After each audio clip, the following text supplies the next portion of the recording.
Yes, Nyamiando Mibia Boko, and then 7th December, significant date in the history of Ghana's politics. Next year, by this sana Ghana for Kotuabana. And one penny a penny at Tosa from San and say, according to Crackers, 275 members of parliament. Now, and also Ababi to Jam. Indeed, the Kwame and the Tano Pamina Amansa from Kumak Majesty and Yababa Suman of Amana is saying. Oh, yeah. But we don't let them fight. And yeah, more bounty and train warm. I don't pay the worker that's my bed just so feed you at that be seen them in a video who come on pay you. We are not here, your babble, not your stuff, your friend, and so your tone south friend. We are not very much sorry, one or two differences if you know your insanity, catch a man and simple problems. Quickly, my mobile and last Sakura and Sunny and Chassis and I have Boncomono. Daily graphic or say Jumpy, a madam for Jumpy, no child Jumpy, best farmer for 2019. Government acquires $33 million machinery for mechanized agriculture. Ghana Education Service expresses surprise over teacher strike. And on page 20 of the Daily Graphic. The Ghanaian Times, Charles Jemfi named 2019 best farmer. Mason 32 arrested for allegedly killing an uncle. That's a very sad one. Declaration of strike by teachers. We are shocked. GS. Now Professor Opoku Amankwa, Director General Ghana Education Service, Nifoni, and the House said a ban and saying and so I beg we are pay. If we don't musicona, yedi and commode. Eat sweet rice from Ghana. Nana Dankoku for the Ghanaian president as Jemfi wins 2019 best farmer in Swaha. Akufo gives 84 vehicles to soldiers and also front page story award the Daily Guide. Akufo wins best farmer. Ex-president so Ukraine papa they say me am chair. And these supporters chase chairman over apology. I'm not make to me farmer answer. Name you will be a for that. Me yem preku. Yem preku. So on yem preku. The mirror say demolition exercise 10 fatal. Excavator traps kills woman 71 and also Ewaha and Afi a year weeds cover Burma camp bypass dark at night. I know you bedo. Spectator, I'm a newspaper. The very Reverend Dr. Kwesi Nkum Wilson shares his story and so the wounds of the girl child in northern Ghana P3 and a trader in court for biting off policeman's finger. Waka police in sa also can police for sa and I will babakanje. When you be the home come and then an open tea. So, mammy, and walk up with you. Yeah, Safia, you're more moody. So, and number, you're down for Pano Electoral Commission, you see for you back. Electoral Commission or Casama woman. Accident. When I meet you, says social media bay. Says you see for you. Meet here or peace Cassibo. Yes, one in a driver and in can't quench your pudding poo. Ballot papers are one day costed a beggar. You wait me at all about December 17. Yes, he is one person. I bid a bayer now, Faina, Danny, a better distributing intent of one day, Coco. Or Nam Quaso, Aquajade Cro. Prince, what I want, I wouldn't phone another two screens, so now I won't if I can answer. I'm funny crancy. Me sure say you see if Ayuba or your cremoning to know. And I said, no, one none. Because I say, I'm funny crancy. I don't know, accident to see you. Away. And I see you're a Jinapo and deputy chief of staff. So on a super so come and with them. And I think in this case, this is the second time. First time we can't summer sorting Bufaso. Now we copy with you. And no picture me here and there now copy with the Akesi. But now it's saying. By a film on say if you say young trema Brunyana instance one son and road safety who do every day road safety day. Yeah. Mo seat belt because we work some belt as net belt and about the board trousers no. Yeah. Safety belt no so we see a bit me you work free we can say be a point. You see info. You see info nice man. Nsroma yes, we would not make we need pass say we say one on your account now in human relation you're the best, one of the best human relations. And no I one in driver. Be anchor way. Free. You see if you mean for crying see. No driver. No driver. Akwanhia na sisi but kwame ye kan akwanhia na car sakese no especially your V8 no money ade yes one me kwa de you say you mampanyi mu de say security Yinti, or more style or de drive it or more dear. But yeah, woman true mobile, any pound one dear. And found one. My new wouldn't be, and I said, carelessness on the part of some of the drivers, stationary vehicles. No, can't say in frequent than any more crowd needs a triangle if you are running go. In fact, is it driving any ban was another time? And almost on say a car, yeah, it be more speedo. And the can say, young Timber can so because I did you a honor more. Nase Bianca, say be alcohol or normal sister ni 40 na. Kebi a wait me aso ano asen say wo call 160, 180 ne. I'm sure you know, sometimes it depends on the type of car we use. Some more cars with now 100 and won't me quite chicken 100 down. No, no, 120. I'm pro so I'm coming speedy pie 140. 80 na the musana kwa. So what can say? I didn't quite if it doesn't matter how applicable the papa who feel say yeah and I said the mudrosity. You be to me yes. Aha, na fi enhwe sana. Na nkwan de say kodon bi so wo de do bia komisu bi wune mu seka nkwanhia yareda ho ne kwan basa basa ne de nyame man mpare nti Ayuba nyame fa okra no driver ni na nsie yi it's very painful and I hate to talk about death. But and you nua ba joy so ne maame akabe anti bi o methodist ni nti the ma omo shedding busua ne anuanom nyina nyina ya anti bi busua mo shedding enjoy de nyina nua ba nti anti bi nso ya maame prekope enya ba isa na se cancer bi account ya na account 9 da bi medium say account ya da bi insirita say it depends on the context I so custom no account ya na account 9 joy ni abusuafo nyina mo shedding na me onka ho no nkrai no man yakoma de embraja yeko ayo oha ne areho mu no nti amen account ya na aka online ama me da ase okay yan fa daily graphic in shares here am check ni kura president no ntu ko bank na we kura na ko yiska no ana scan so we dey dey kire the friend dummy check 536,000 Ghana cedis bo am so be sika mo no bi jamfi na national best farmers award no yele musa say and share crafon nkram muntimi ye adwuma de but the point is that you kwani bi wan say bi oni bi bo so ande oni bi no abasobo we bi man afam nti no e be dat mi akora ni masam ba akwa na because papa we fear the man emu no pusa you musa pukura nshuto gumu de but ehye no o say o ska ode ne ho nti sa sika de man obi wo a oni afidie po ayede do de sekan kotokure ya eni aso obetumi akuntunu mo be dosa bi owafo be se bi a eka enum e bi a eka nsia ono ana ho odin o eni apafo eni wode be ye nkakra sa nti me susu se ebre kobra no yenhwe fom ho so because kuafo na de sekan ni aso na oni bi ba totumi kuafo ni kese oni bibia na otima bi na national best farmer hanti ho mumu no nti ye si dan ma na ye sika na ma no na busuafo ko ten no mo kra bo mo se ye bra mano at least betimi apija ono so na mo ewo mfidie na charge am video man of be charge for a big mine but na ska no on see the 25 years journey in agriculture paid off for Mr. Charles Jumfi from Tano North municipality in the Afuno region when he emerged the 2019 national best farmer. The 58-year-old farmer who ended his education at the secondary level won the prestigious annual award at the colorful Derby held at the Volta regional capital, who yesterday taking home a check for 536,000 Ghana cedis donated by Agriculture Development Bank ADB and 500,000 Ghana cedis life insurance cover from Glyco Insurance. He diversified his farming activities by combining the cultivation of food and cash crops, animal husbandry and aquaculture, and also adopted integrated agricultural and cultural practices to boost his productivity. It was a moment of pride for the father of 5 when he was pronounced winner of the highest national farmers prize. A citation eulogizing the accomplished farmer read by the Minister of State in charge of Agric, Dr. Jele Nura, was received with a spontaneous nation ovation as the gathering clapped incessantly to cheer him on as he walked calmly to receive his honor. Calmly, just and share that money pusa biasa.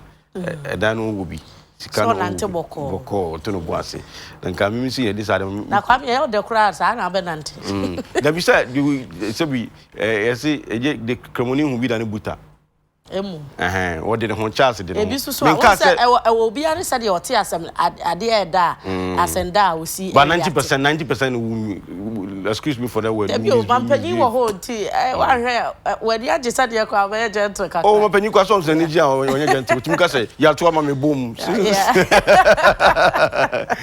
say ya to ama me bom ya de e mo na baso eti se abusuafo menko impachoko abusuafo asema kwa mekenkan ye da daily graphic kata no anim na asam no ene se wora bi ya mfie aduonu enum ni ene ofiti kuayo ase ye frɛ no wora Charles Jamfi be man e wota no north bensiri mu e wa ahafo mantamu na wo kyese afi enra afidida ye akuafo de national best farmer abasobo de no na ekọ ema no na me di mfie aduonum enwotwe 58 years wo ma na yesi na de sua baby ekokopem ye ye secondary level ho no wadi kosi ye na susu ni nyina nkamfo ano wabre ni moja ni aye kua aye ni yie amene ni so kese ye ye de bema kua ni abo no homodere ona ne saka ye na anumu no yesi sika edaso ye 536,000 Ghana cedis.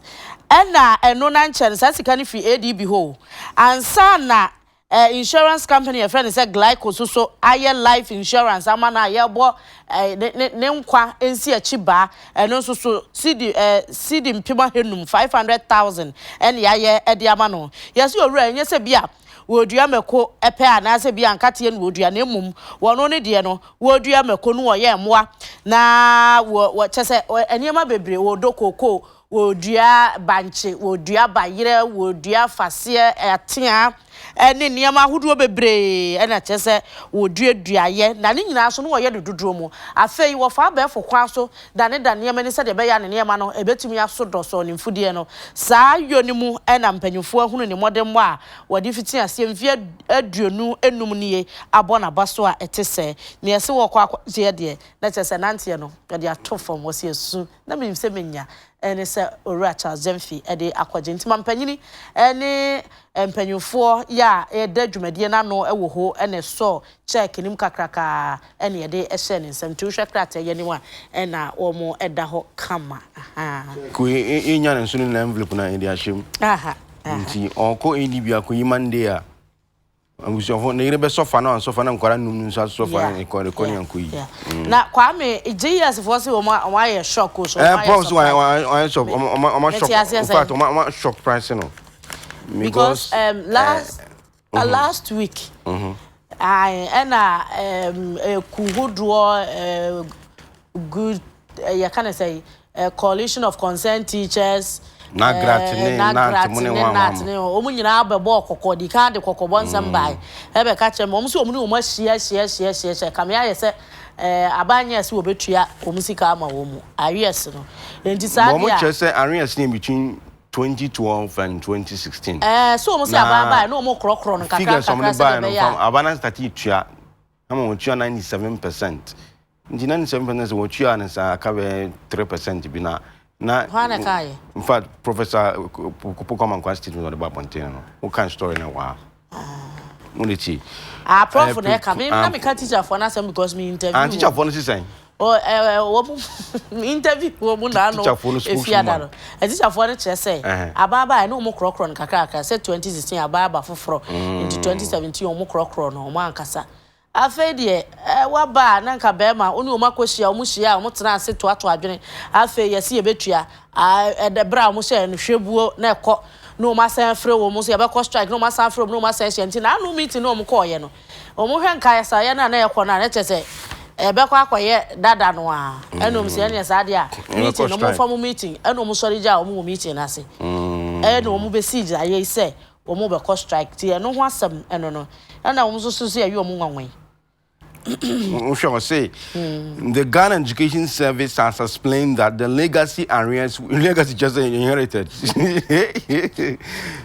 which related to outstanding arrears between 2012 and 2016, affected about 120,232 staff of the GS, out of which more than 95% has been paid off. Now, okay, full story. Now, I'm born in the Bible. Say, the management of Ghana Education Services, it has learned with shock and the declaration of a strike by the teacher unions under the service effective December 9, 2019, I said from Monday. Over the alleged delay in the payment of salary arrears, legacy arrears owed some staff. It said, it therefore with utmost shock that management has learned of the purported declaration of a strike action and states that the conduct of the union leaders is grossly an abuse of the principle of good faith and good working relations which have been established and nurtured over the years, the statement said. According to a signed statement by Director General of the GS, Professor Kwesi Opoku-Amankwah said, the management was of the view that public funds could not be dissipated to undeserved persons and was working hard to clean the data to ensure that only deserved persons were paid by the Christmas break as agreed with the union leaders as at the meeting on December 2nd, 2019. And from the statement I read, I say, management wishes to indicate that the strike action of the unions cannot be legitimate, especially of the personnel who are not owed any arrears of the salary, and call on all to remain calm and go about their normal duties as all efforts are being made to effect the payment to only deserving staff as soon as practicable, the statement said. And that is a go piscaria could be bona. Until I'm saying, how long now? I was only yes, I no problem, no. You pass too much. They say, and no, why name deserve it? So then what take class teacher for my several man we are be post on we are the back school so bit mania kwan we adwuma to anaka yes you say finance ministry Emma clearance na finance ministry can they be proactive say you be the number of people say nti no mo tiska ho dey aso mo kita so ba ko. It's becoming too bad. Sign so na fama ni pan so the financial clearance clearance so be but anything in mantem da be na yetwen when one person and two people nipa unipe and nti be no mo twon na ase no one ade nkoso because we're a big man and a big woman, that's all. No one nkoso nti and a teacher for ko picket minister of education you say o ma sheda o mo ye dey teacher for mo no mo yes feed drug Christmas na be. And that's no more thing. What you say? So be average salary. Be average salary. Salary impu. Or the salary aji allowance. What's that the people full in the car? Into being Katibia, see this strike action is the one and a teacher for any other institutions near no. And more money must slow down. But the point is that most me are strong. I say I want to libre because of you say or that's so quite say any timber no for mano. From the one teacher for and go and share the moon. You say obey mama so for now the immediate teacher and made my pama kujai.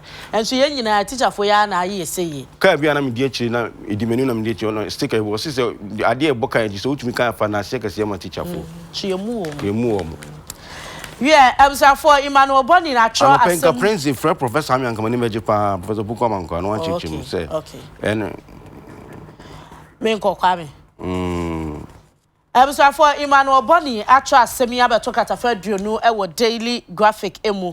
Na what I say, empanyufo da Ghana Education Service ano chese wo mo adwuru wo mo ye mo papa say teacher unions no wo mo ahye declare ese wo mo tie atua ye December abosome de to so enkono adwoada and then me Kwesi adwo ya wo mdu omni ema nyina egu ho no mo na wo si awiase kwa mo kan wasem obi na aburo egu ho ne yeso yaba enti nkakra na wo mu kra de enti amu ma twentwen mo na ase ne se wo mu ntimi ntam wo mansika mu obi enini saa keke enti enipa bi mu wo ho a wo se wo mu yiyi wo mu din edi free akatu angomam sanse nipa ni bi wo ho a wo mu nya adwuma bia bi obi kura nya teacher fo no wo mu di si chem wo se claim ni na free ho Nsroma Befra.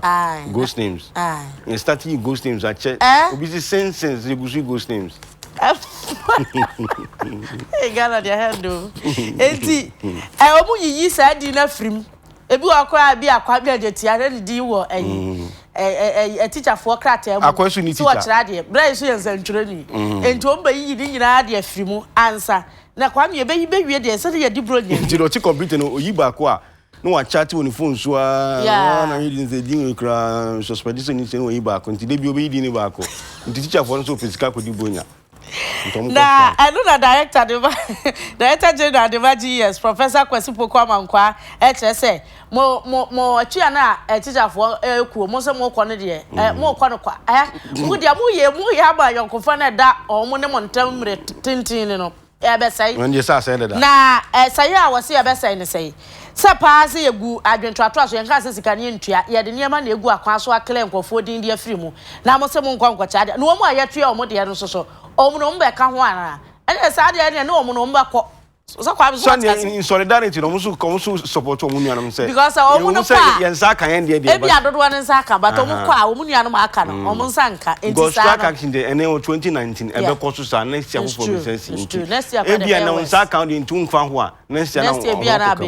It's true. Vehicle and Asset Dealers Association, also from Mukonia political party. Also, Omuna, Common Bomo, from include Eric checkers. And Eric Boating will line us without friend Presido, or Betty Chimache. Presido, good morning. Yes, sir. Morning. I'm asking Musa Muchakasana. Oh, Catherine is a enche, Nesaba candidate. I promise you. The problem being you. Nesaba candidate, some Muchakasana, but so chim you. Enche, Nesaba candidate, candidate.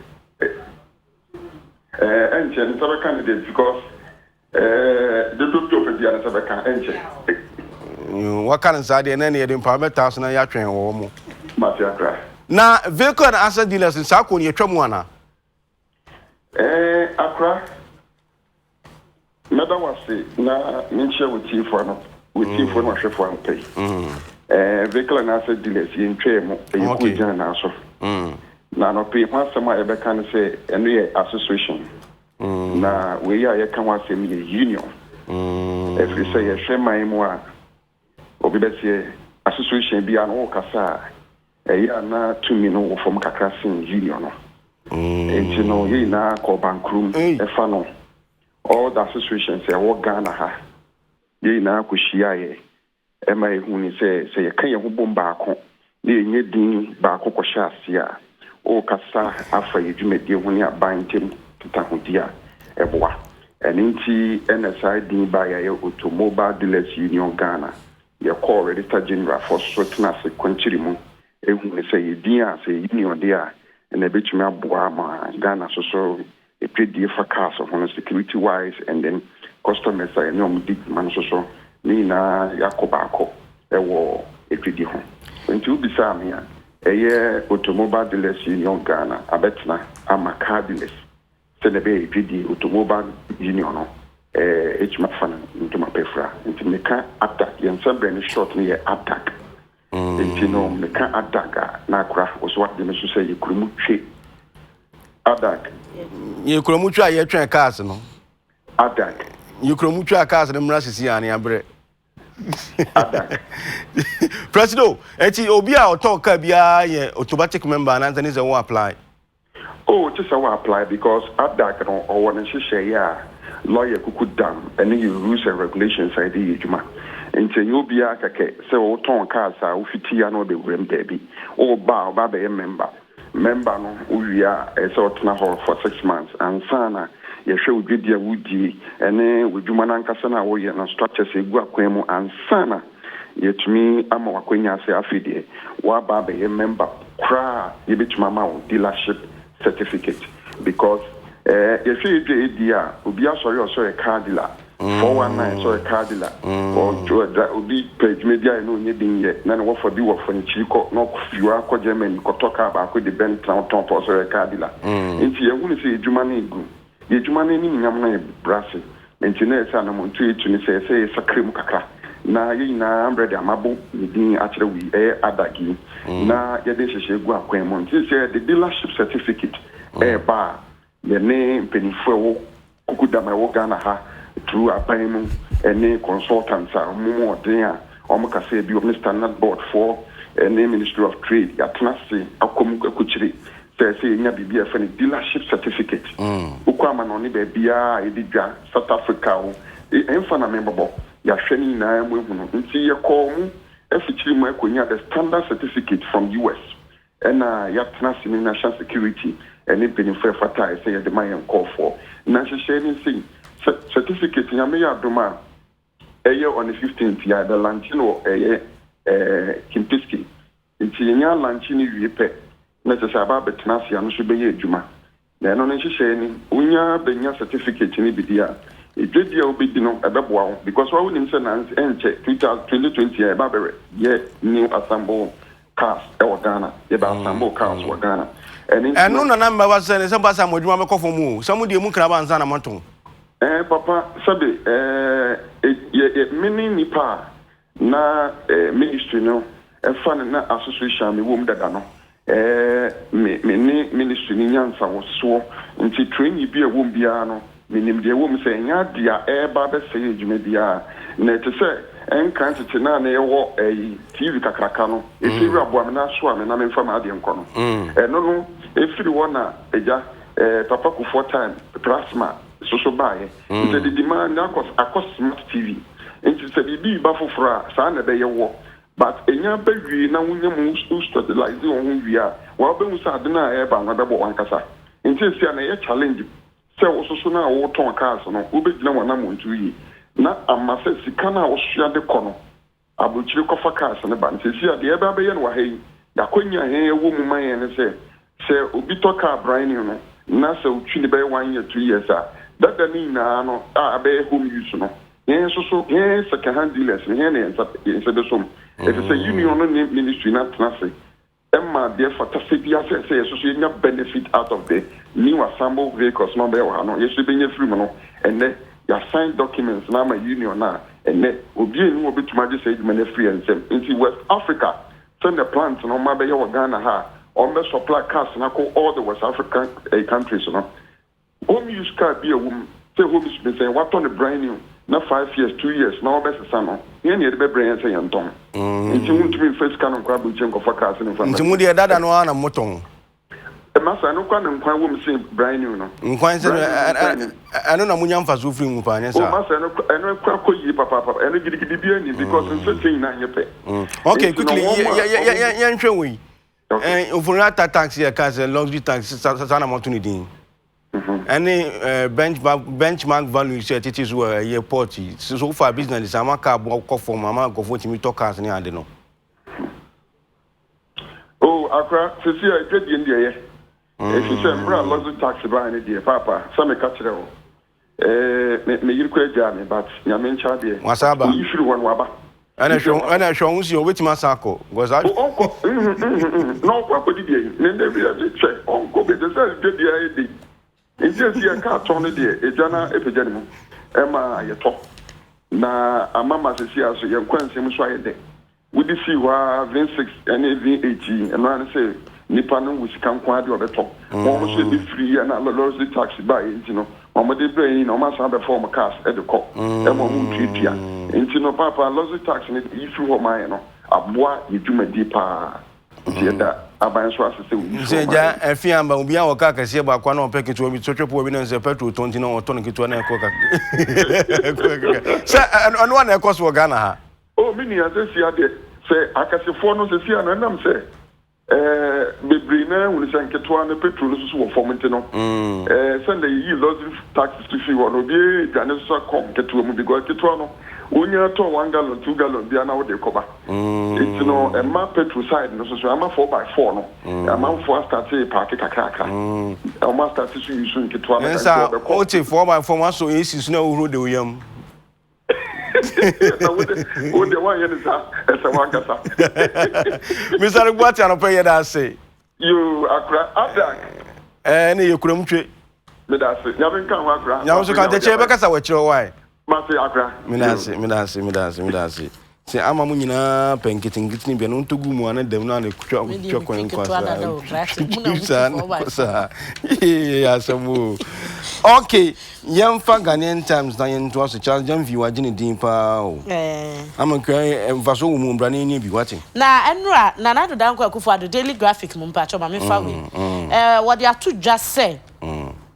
Say wa kram fidie free Brazil and afi China ya de be po emo ene aburo na afei soya bean ho se de be ya akuafo no wo mu domfu de ni wiaga na fo osu ne emo ne ye ho adodo ne te se ene nte se perfume ne ho ahwan nte se de be na ye perfume na eniema konkan no ma mpanyi se wakra mfidie fi ho a eba nti ento a next year middle of next year de na abedra ye betinti mama kuya no atimi akoso omemo and perfume rice so say you trying there we could local rice and koto mamin kana we lavender so another brand of perfume ma che say kind lavender mboa obi a odua mu bia no o munim ye say ekoba ne say ye omo be ye perfume rice mpa ye ni makade a ye de ya muti obi odua mu bia nkonkofa lavender so say ka perfume rice and say mu anhwam yeah, quite be a friend and Santia Crab and Sawam Eastern region. Michael Kofi between for the Mason 32 arrested for allegedly killing his uncle. Michael, Michael, do you come watching? Michael, line. I said, no, financial onion issue. Michael Kofi Machu. Now, Boko, dear. Oh, Yamisa. We are Macasana Wada. Eke very day. Sanity. It Jones on the aswell. Aye, very day. So be on here, dear. Yamiado will be on here. Yeah, my kid or both for the beyond the bad news number. Say, I dare not want just Uncle Friday. I know Cryant and I saw breaking news. I answer no say breaking news. Then I tell you 2 years with Montibukun in the uncles are. Sabra me no say I post for one more and some empotem honomo. Chief Superintendent of Police, Mami Mariam Osewusu Edu Etra. Almost said them what the potia branchia when you fishia dia sami nu wo friend Kwame Alibo oye Macy nino ye nam so ma ono ni wofa ni twotwomucho otumi de sekan akowu bonoma ni wofa no wan ka je na watoa na no wan se do ya asana be ya be hosampa ye ewo yukura ye fe no asante kura ebe nsawom na ebibi wabra Chief Superintendent of Police our in Sawam Mami Mariam Osei Edu Ogusu any Chinkomo no say post for nyan ntia say ya branch a wenye fisher de asami no ye friend Kwame Eleboyi oye Macy ni no ono a na call ono a ne uncle and I say ne wofa ne ho say o ka bibi agu ne wofa nasom obi nim ne esi dida and I say ne esi ye mo call ne nchen say ko ka bibi agu ne wofa nasom boko okoto ne wofa ne ho a na chese sekan na watwe fi ne botoma sew of something na chese moja to ne say wonso ni mu na mo de kopie nsawom ado agiri aban ya sabia ye say ofa something kumi wanya fi share asan edianan ne nsa no waye nyame dia omo hwe ne ho na chese de tim ne yefunu mu chese be bia di sekan ne bi ma chese ayare ho sempam no na abranti a ye frɛ no Kwame Alibo a oye Macy ni a wadi nyam na asɛm no ɔde ne ho kanwura na mpanifo ka sɛ wudwane nyame a woyɛ den a wo hyɛ na sen ɛno nti wɔkɔhyɛ nsawom na ɔfo sɛ nsawom ɛte sɛ agege anaasɛ Lagos a obia ɛhu no enti ɔne nam nsawom hɔ no mɔde ne nsa hye ne botom asɛ ne ɔnyɛ hwee ɛhɔ na police fo wɔ nsawom ɛne Superintendent Mami Mariam Edu Osewusu ebo bodin akoso ni page say hey Kwame Alibo enye na wo fa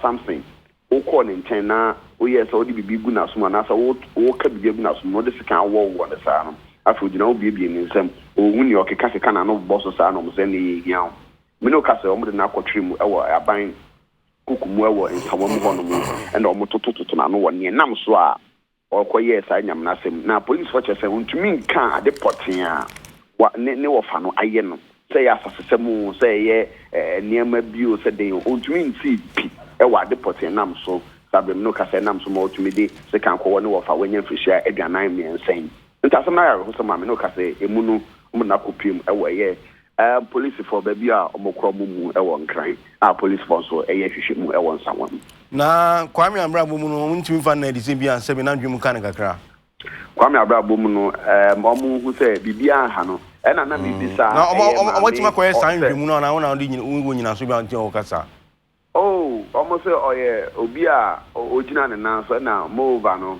na me bisa say nkofo ha man say yen ne ade tramon ne ne mekeka hu o sabio o numbia na eno na maame mayo se usu chese so na omo hwe ne nsem no na say e bi omo de ne ko psychiatric na omo ko hwe say e bia na bibi ndi nchi ya ntina me ka bisi wasam so say police for to me NC gina say e bia na agimu ka no ansana kopem bra omo de ne be ko ya sabia na ya hwe na agimu say o how be ni ho ye de empa e bia no de bibi say police for no nti okoye sa de no emre e na be trenti ye ni police for me din sa wo so nim say UTV de o de ana de asem bibia to fema ye de bedan ye tiefo nti bi fema bebia ye ma ya hwefo ene ye tiefo aso ye timu so minister kan wo bi pa ba empre na mprenum de ne sa asem wo ni tim ni yefunu mu say be wo ne basa ene o je abufo nsu tato abufo wo mu na kwan a ofa aso ko ne wo fa ne nche ase ne hokko ka bia igu na so mu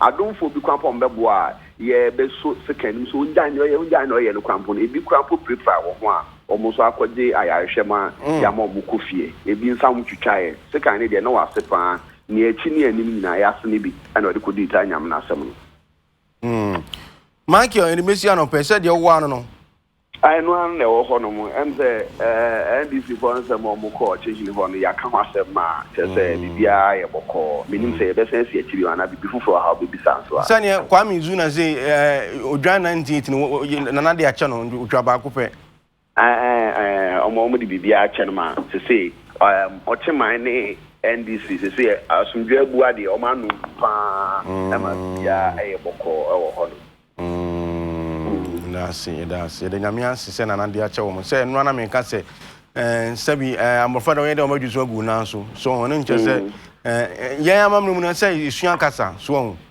sa pepe amanya so ye drum pepe so bi a na afi ase ya dwen ya afi ni ma bi so nsem bi wa nsem fata se yetumi ka ma se obi na wa bra o chenhene ni chiami a ye fe no kwabna nchubusi akon obejina ho no ma ye fe ne sai kwabna nchubusi akon enye ne o ye ho kwabna ni enye kwabna ne edin shia papa na o kan nsem etwato e de akere kwamizu ni NDC amanyoko no o kire se do kwasem ni ewiase de say nyani di fata no ye de ma no na sa de we akoso bia sorry a o chopeni bibi kitu e bi kura no afa no yo pani enso anya ne kwan no na se bi usuma oba bola so na se bibi ko wona on ka se anasa oba kudi agro bola so a na bibi ko wona abeka se once man bola so nti on hwe na obehwe no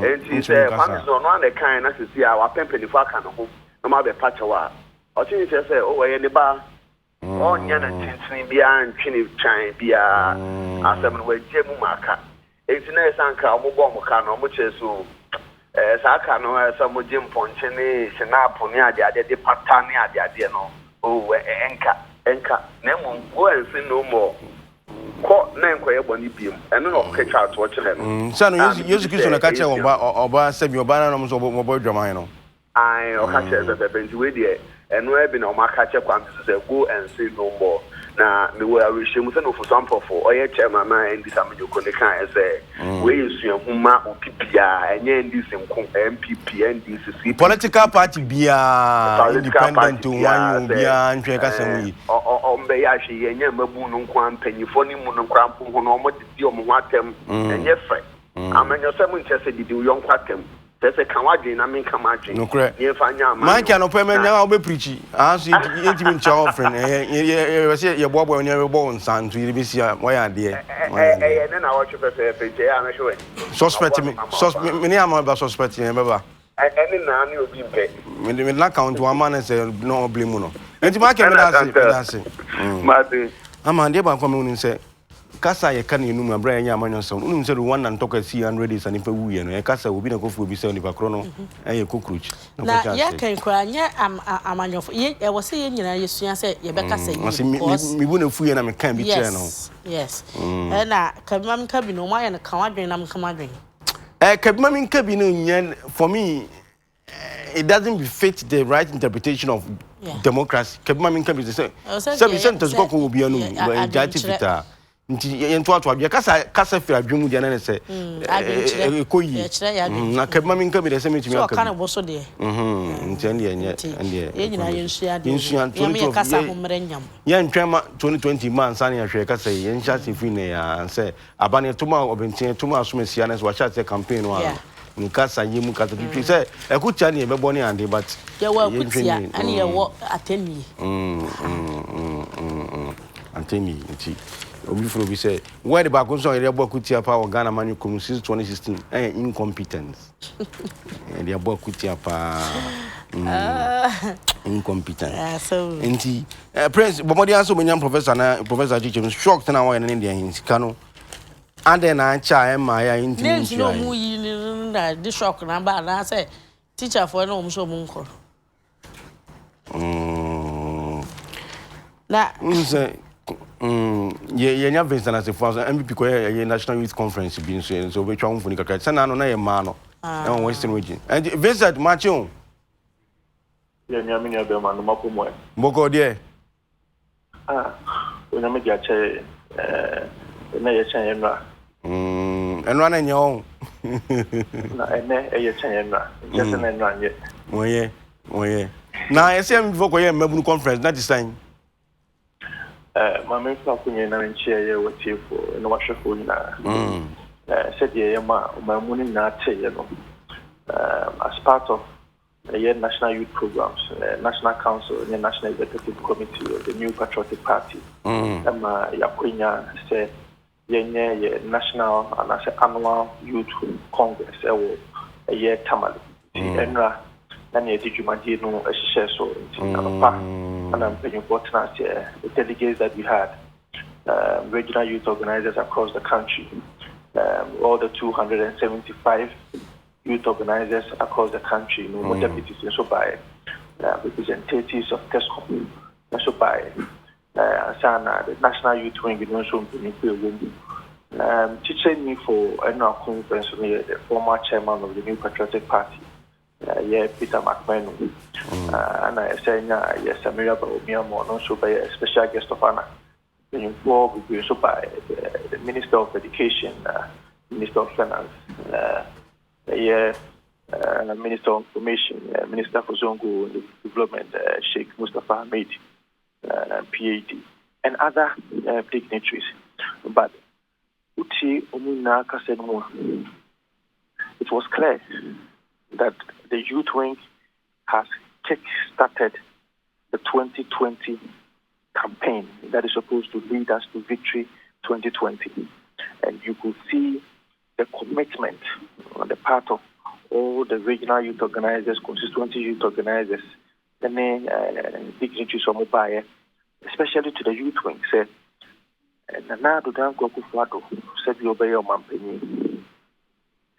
the real beneficiaries of the policies has been the youth, and you can talk of NACO, about 110,000 youth who are benefiting from NACO because of the policy of NACO.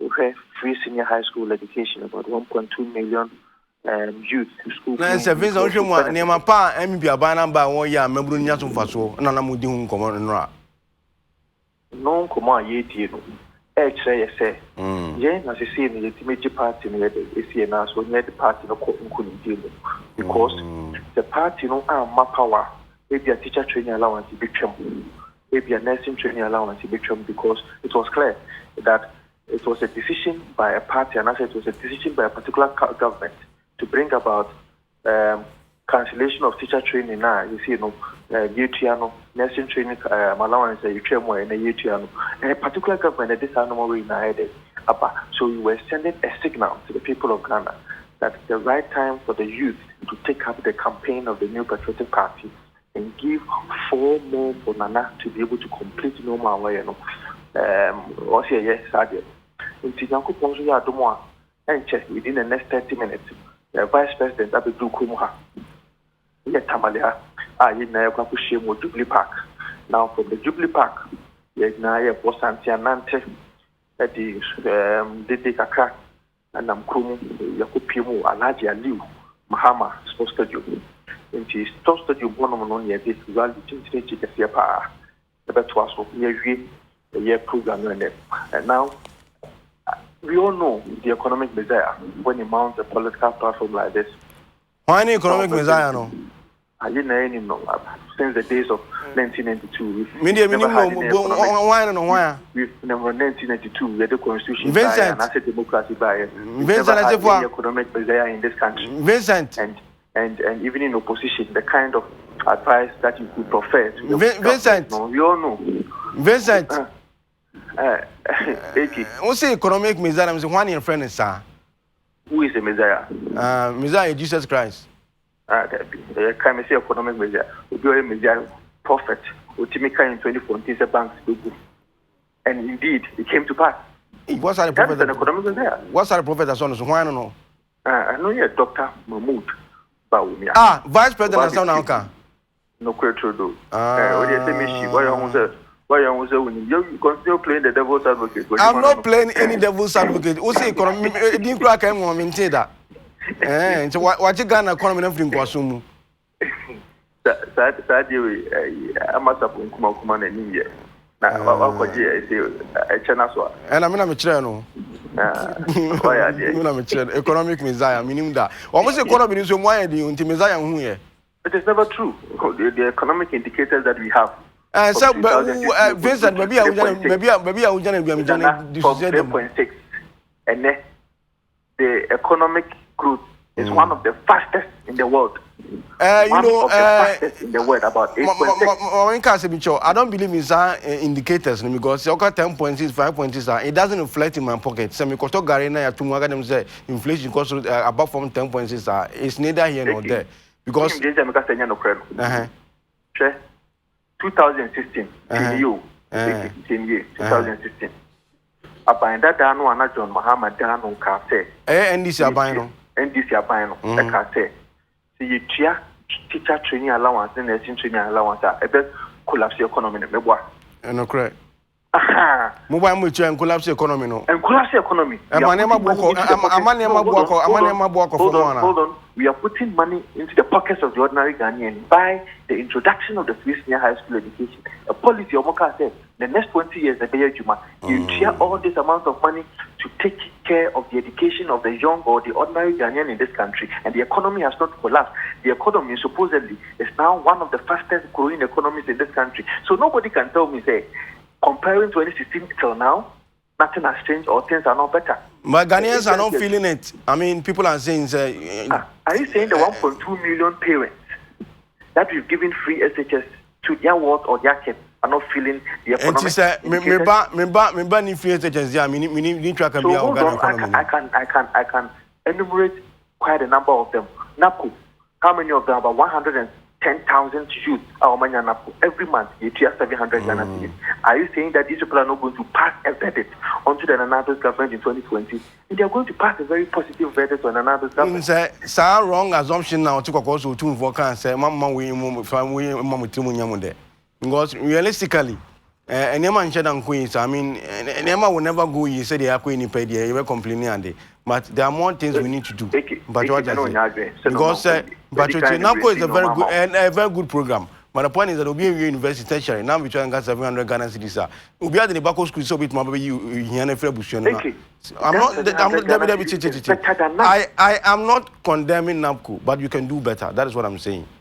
But we all know we can do better. But of course, the state that we have now is better than the situation that we had in 2016.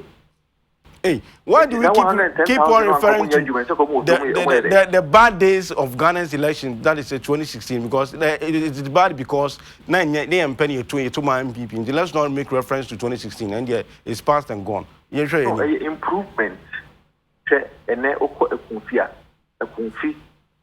A food factory. A man telling my power. I convinced that a teacher for cost strike almost music of Biacum and I pay some young with the crash at the 170. Now we are not pay the offer and a man telling my power batamali. If it gives you my no mere function Monday. Money said, but I can't buy the other sons of Papa, but I can't want the price to send so a Okay, a simple matter. For us at the Ministry of Education and Ghana Education Service, we feel that the strike that has been declared by Adekye is bogus, it lacks merit. There's no substance to the claims that they are making. Because from 2012 to 2016, the bill was managed that Nsroma Bino, a car no more Adekye about 120,000 of Adekye for near Diomuka. Now, from 2017 to 2019, September, the move almost 90,000 and yet here at the moment. Okay. Now, you simple mathematics from 90,000 to another from 0 to 90,000.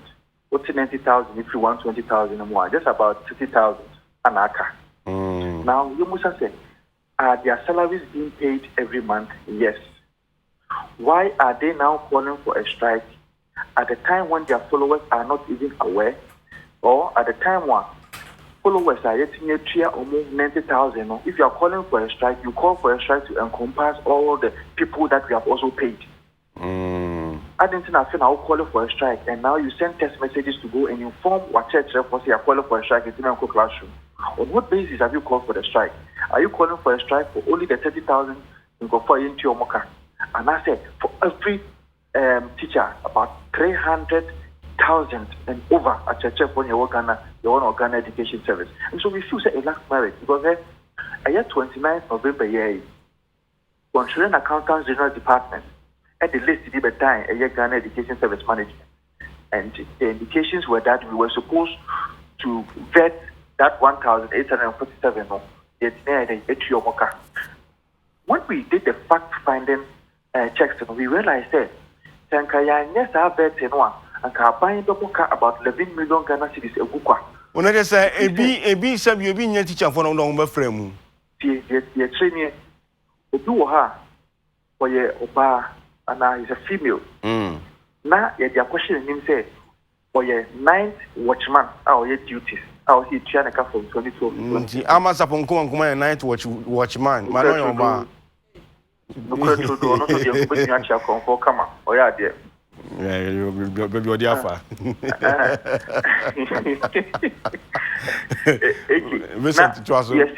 Now, yes, I'm a sapon kuma, waka, a church for no.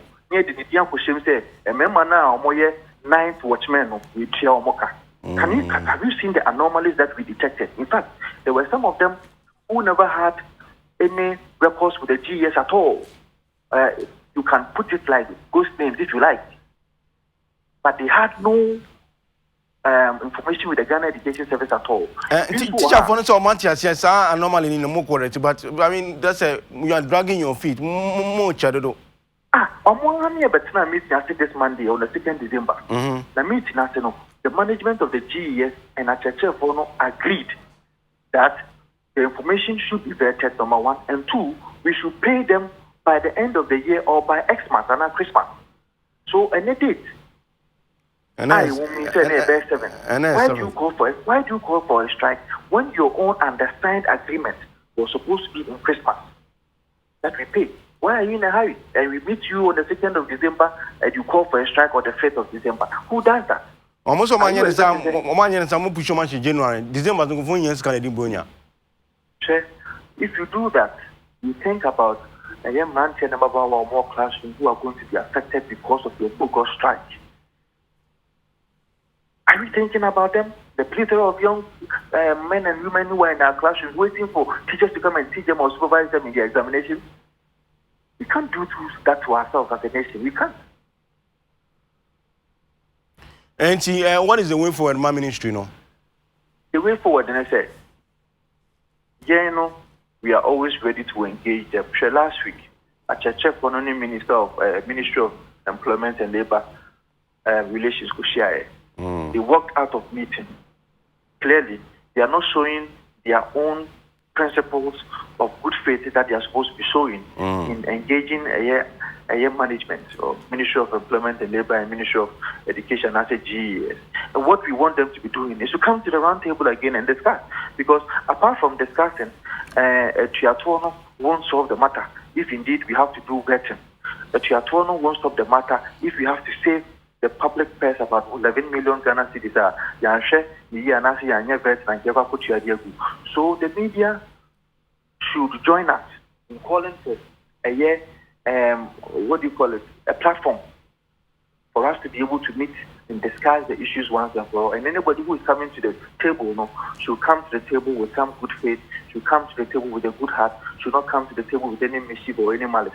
And I said, go to the decision should go to the dance and our table. So what it means is that assembly can be you must watch it without thinking about the difficulties or the challenges that we are going to put the Amantia and Baba into when they go to classrooms on Monday. And finally, is the government meeting the striking teachers by Monday? We are always available. Wow. This final information doing common say there's this body be almost so cost strike because they've not been posted among you school to finish and the government is talking about. I heard you talking about say the Ministry of Finance are not giving out financial clearance. I don't want something to say. Well, okay, say Afibiano one of the key things that we expect from government is financial clearance from the Ministry of Finance.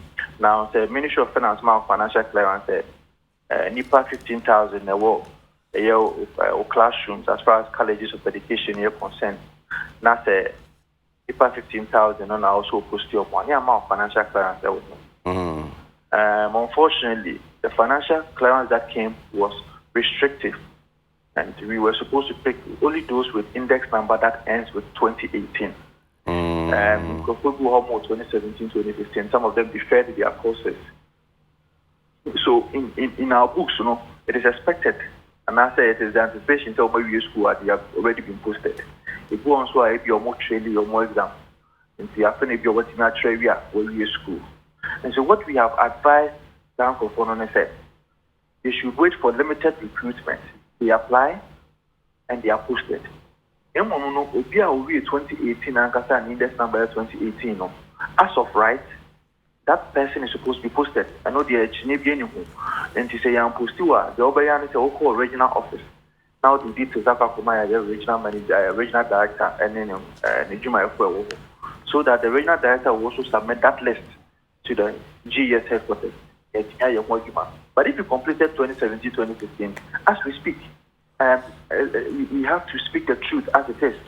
I don't see any way that we can post you as part of Omoya Forum because you just don't have a financial clearance. The NTI legacy debt from 2012, 2016 at 40 is because of those legacy debt when Oman Penida John Mahama, this are 3-month quality PB buyer. Or at 1 I say, you may for more GS. You do cut 3 years, you see, 3 months. You can go and do validation with the audit service before you are paid. And we don't want to take our teachers through that. So we will only give appointments and ask you about if and only if we have a financial clearance for you.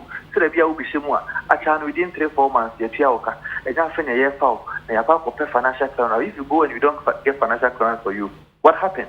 You're going to be in there and you'll be striking and you'll be telling the whole world that you're for a and anybody who knows the processes that leads to engagement or recruitment in the Ghana Education Service will know. So one of the fundamental or the key things to ensure, and it's when you have financial clearance from the Ministry of Finance. And without that financial clearance, there is no way you can give appointment or recruitment to anybody. And so let's hope that in no time, especially next year, early next year, we'll be waiting a financial clearance for the limited number of people who are moving in 2016 and 2017, so that we can also open applications as normal apply, especially with those who have been able to meet the regulations as far as the Education Act of 2008 are concerned, which means you are supposed to have your licensure exams, that is, you have started the exams and passed.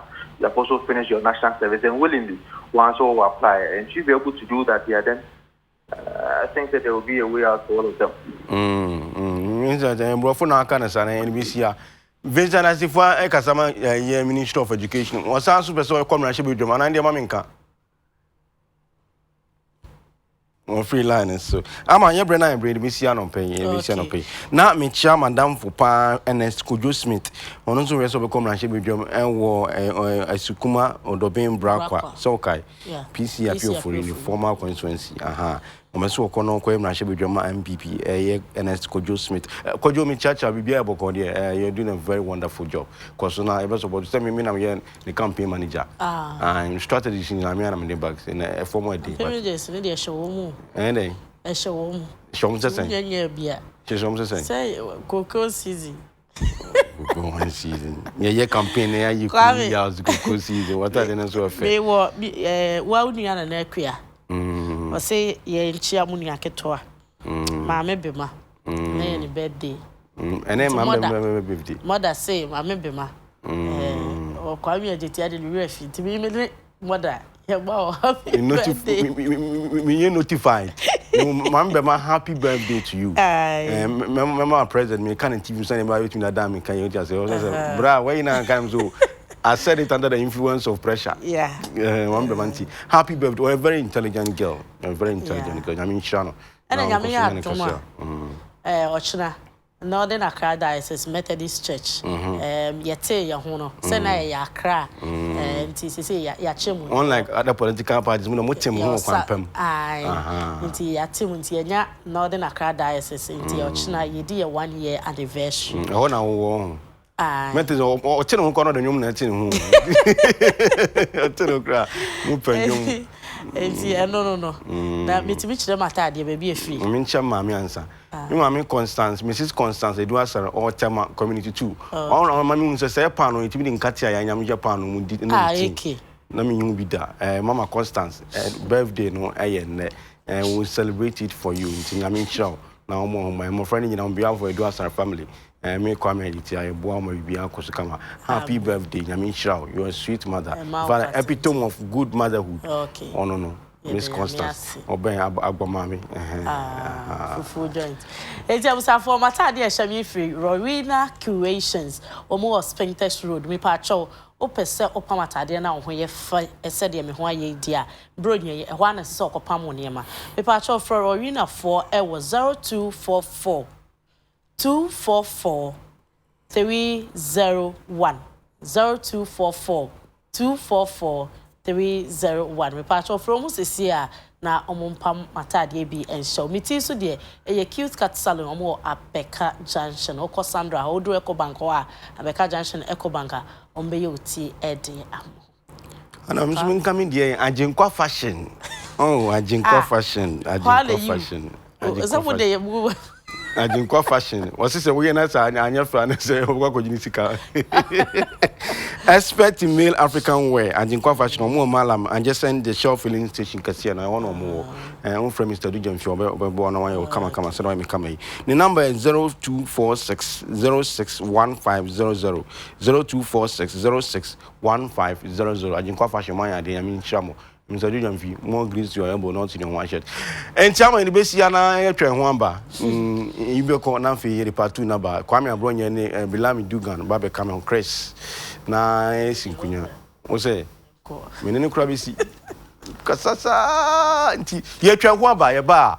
Ye be hia na fi ye de Ghana nkomo na ba na mu se opeso ka bia comment no Facebook UTV Ghana obetimi di aba na maka ma and I offer 0249694152 but your memfre text message say WhatsApp or the bar sani e kan e twi kasa 0249694152 na maka ma ndama utino efe enwini nso ye kama iba bisia na yatwa so abusuan ye basisia